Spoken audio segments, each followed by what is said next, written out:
Hello' নমস্কাৰ। বৰ্তমান আছিলোঁ কিতাপ পঢ়ি টেবুল বহি আছিলোঁ, কিন্তু তাতে মই অলপ ইনষ্টাগ্ৰামটো খুলি চালোঁ।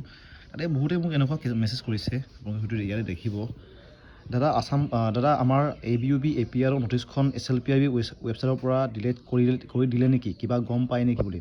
প্ৰথমে ভাবিছিলোঁ এটা মেছেজ আহিছে বুলি, কিন্তু ইয়াৰ পিছতে ইউটিউবতো মোক কণ্টিনিউ এনেকুৱা মেছেজ আহিছে। আপোনালোকে হয়তো ইয়াতে দেখিব যেন সঁচাকৈ এইটো কি হ'ল বুলি এতিয়া মই চেক কৰি চালোঁগৈ। তো এইটো হৈছে অসম পুলিচৰ অফিচিয়েল ছাইট, আৰু এইকাৰণে মই নটিচখন সঁচাকৈ ডিলিট কৰা হৈছে নেকি বুলি মই চেক কৰিবলৈ আহিছিলোঁগৈ। ইয়াত প্ৰথমে দেখিব আপোনালোকৰ আজি অসম পুলিচৰ কামাণ্ডোসকলৰ দিয়া হ'বগৈ, কিবাটো তেওঁলোকৰ কাটঅফ লিষ্ট আহিবগৈ।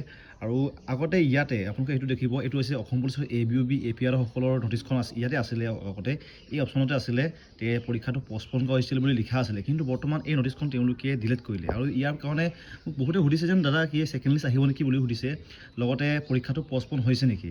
তো বৰ্তমানলৈকে পৰীক্ষাটো পষ্টপন হৈছে বুলিতো এনেকৈ আপডেট অহা নাই। আকৌ মানে আগতে তেওঁলোকে 6 তাৰিখ বুলি লিখা আছিলে, কিন্তু 6 তাৰিখটো এতিয়া বৰ্তমান পষ্টপন হৈছেনে নাই এইটো গম পোৱা নাই। লগতে ছেকেণ্ড লিষ্ট আহিবনে নাই এইটো মই 100% ক'ব নোৱাৰোঁ, যিহেতু এনেকৈ নটিচ অহা নাই।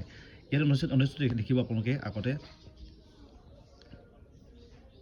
মই অ'পেন কৰি দেখুৱালোঁ আপোনালোকক। তো এইখন আগৰ নটিচেই হয়, যোনটো লেখা আছিলে 12 তাৰিখে দিয়া হ'বগৈ বুলি। এইটোতো ঠিকে আছে, কিন্তু যোনটো নটিচ পষ্টপন কৰা আছিলে এইখন নটিচ কিন্তু তেওঁলোকে নাইকিয়া কৰে। তো এইখন হৈছে পষ্টপন কৰা নটিচখন, যোনটো আগতে আছিলে, কিন্তু বৰ্তমান এইখন তেওঁলোকে ডিলিট কৰিলেগৈ। তো ইয়াতে আপোনালোকে দেখিব যেন 1 তাৰিখ 4 মাহ 2025 এডমিট কাৰ্ড দিয়া কথা আছিল, লগতে আপোনালোকৰ পৰীক্ষা হোৱা কথা আছিলে 6 তাৰিখ 4 মাহ 2025, কিন্তু বৰ্তমান এই নটিচখন তেওঁলোকে ডিলিট কৰিলেগৈ। কিহৰ কাৰণে কৰিছে মই এইটো 100% ক'ব নোৱাৰিম। আৰু বহুতে এইটো মোক কৈছেও যেন এইটো হয়তো পৰীক্ষাটো পষ্টপন হ'বগৈ, ইলেকশ্যন ওচৰ হৈছে বুলি কৈছে, কিন্তু কিছুমানে কৈছে দাদা ছেকেণ্ড লিষ্ট আহিব, এইটো ভাল কথা হৈছে বুলি। তো ছেকেণ্ড লিষ্ট আহিবনে নাই, লগতে পৰীক্ষাটো পষ্টপন কৰিছে নাই, এইটো মই 100% ক'ব নোৱাৰিম, যিহেতু অফিচিয়েল নটিফিকেশ্যনত একো লিখা নাই। তেওঁলোকে এইখন আগতে যোনটো দিয়া আছিলে এইখন তেওঁলোকে ডিলিট কৰিলেগৈ। সেইটো কাৰণে আমি অপেক্ষা কৰিব লাগিব কি আপডেট আকৌ নতুনকৈ আহে। লগতে আজি অসম পুলিচৰ কামাণ্ডো বেটেলিয়ান সকলোৰো দিয়া হ'বগৈ কাটঅফ লিষ্ট। এইটো কাৰণে অল দ্য বেষ্ট যিমানখিনি কামাণ্ডো বেটেলিয়ান ইণ্টাৰভিউ দিছিলে, ময়ো দিছিলোঁ, কিন্তু মোৰ নাম্বাৰটো ভাল নহয়, এইটো কাৰণে হয়তো মোৰ নাম নাহিবগৈ।